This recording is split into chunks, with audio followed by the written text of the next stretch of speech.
PNC to sue over dismantled building. Soku suffers insufficient support. And flaring concerns oil consultants.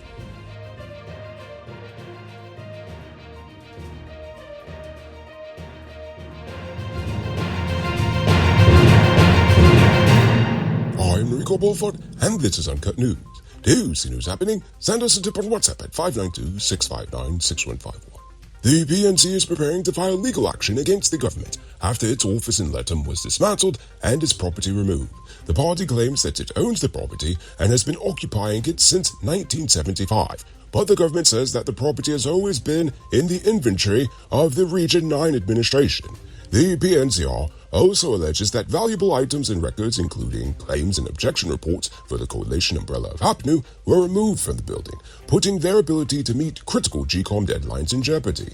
The party is considering asking GCOM for more time to submit its report. The PNCR also alleges that the government's actions amount to terrorism against its opponent under the protection of the Guyana Police Force. The High Court of Guyana, also known as the Victoria Law Court, received a heritage plaque from the National Trust in Guyana, signifying its acknowledgement as a heritage site.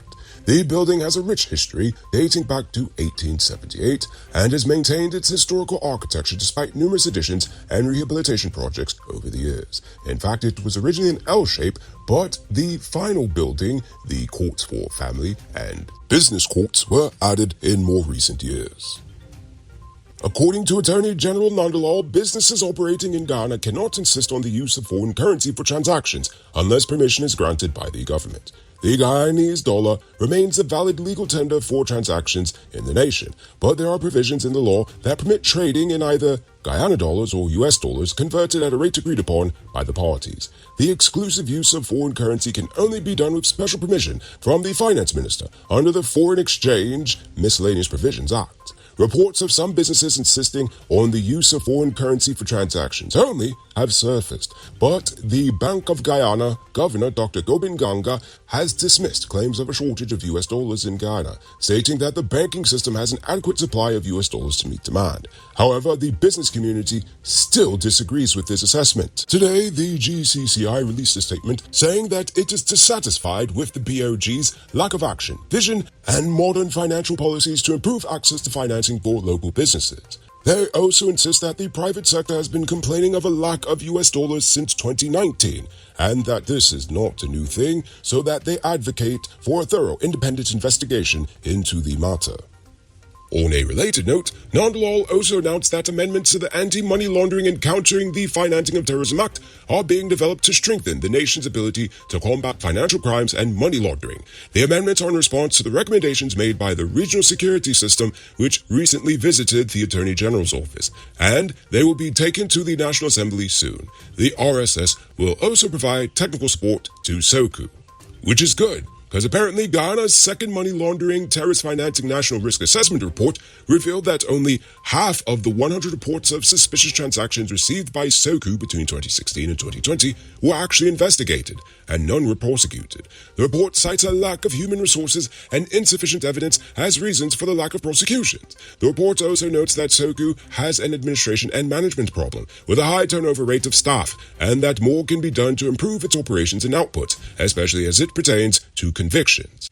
Hey, I'm interrupting this program to let you know that not all truck parts are created equal. Some does work hard without any problems for a long time, while others does make your truck broke down quick and got you running your pockets again. Get genuine high-quality parts from Powered Automotive Truck Spares and Engine Parts and extend the life of your repair. They're the authorized dealer in Guyana for Hammer USA products like brake valves, clutch discs, universal bearings, and others. Visit them at 1161 EE Eccles or call them on 697-0171. Powered Automotive, the #1 truck and engine parts store in Guyana. If you didn't know, well, now you know. And starting next week, Powered Automotive is having a major sale for Pagua. Check it out from March 6th to the 11th for this amazing deal. Now it's time to tell you about the Best Buy's Car of the Week. Currently on sale is this 2020 Toyota Raze. It's almost brand new, and it comes with Toyota safety sense, Bluetooth, mud rims, new tires, TV, CD, LED lighting, fog lamps, back camera, and much, much more. Back out for $6 million. All pay as low as $1.2 million down with around $116,000 monthly for 5 years, and it is yours. Call or WhatsApp 662-0844 for more info. Visit their showrooms at Lot 171 Pillow Street, Queenstown, or Lot 2 Lamar Street, and tell them we sent you for this sweet deal. Tired of waiting on hold, tracking down a delivery driver, or carrying cash for your food orders?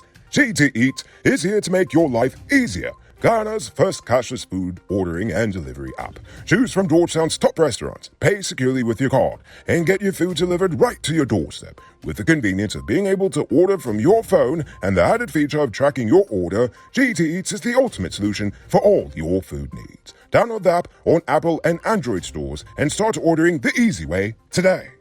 Police in Region 2 are investigating the death of a 54-year-old man whose body was found floating in a trench at Perseverance Village. The man, identified as Garbaran Rampati, was last seen alive on Wednesday afternoon and was a laborer who lived alone. His body was discovered on Thursday morning and transported to the city hospital in Region 2 for identification by his sister-in-law. Fizel Shaw, a wildlife trader, has been sentenced to 3 years in prison and ordered to pay $2.1 million in restitution to a survivor of human trafficking.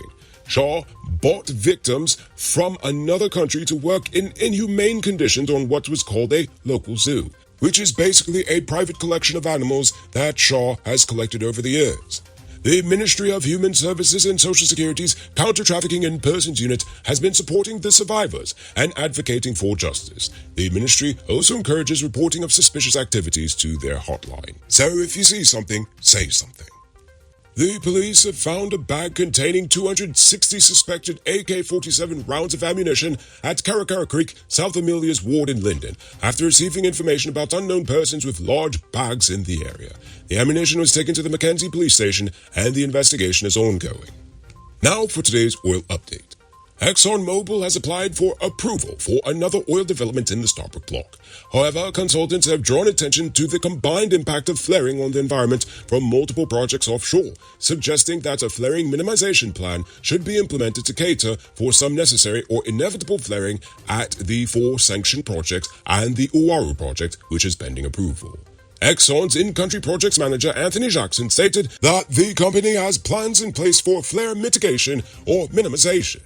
In other Exxon-related news, the company hopes to receive approval for its 5th project offshore Guyana, the Uaru project, within the next 2 months. The Uaru project is expected to produce between 220,000 to 275,000 barrels of oil per day and will start production in 2026, if approved. The project is part of the prolific offshore Starbuck block and is shared by ExxonMobil Hess Corporation and the China National Offshore Oil Corporation. Yes, they also own some of our oil.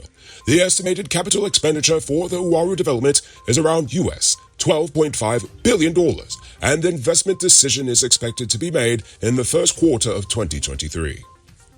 You can multiply your cash by selling digital top-up. This is a legit way you can earn some extra money at your business or to supplement your current hustle. Become a top-up vendor quick and easy by linking with Cellular Plus. Call them on telephone number 685-3109 for more info. Robbery season might be over, but the streets are still mean. That's why you need to get security for your home or business with Sheriff Security. Sheriff Security has well-trained guards, armed and unarmed patrol, Marine Patrol, K-9 services. They speed even our drones. Why? Because your security is their highest priority. You've seen the rest. Now hire the best. Hire Sheriff Security Service today. Now for our Uncut News, Views Poll Question of the Day. Every day we pose a question about current events in Guyana, the region, the diaspora, and how you feel it relates to us. Last night I asked, how do you feel about the one-card system? But before we get to that, I'm proud to announce our latest addition to the Noble Army, Richard Singh, who is supporting us at the reporter level, the highest level of monthly support we've received so far. So thank you, Richard Singh. And also, a special thank you to David Griffith, Dion Nascimento, Project Zero, and Dimitri V. I appreciate you all. And if you're watching at home and you'd like to support our movement, just hit the link in the video description.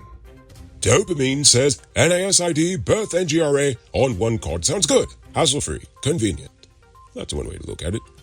GT Memoir says, with all of the things that the president wants to implement, one card.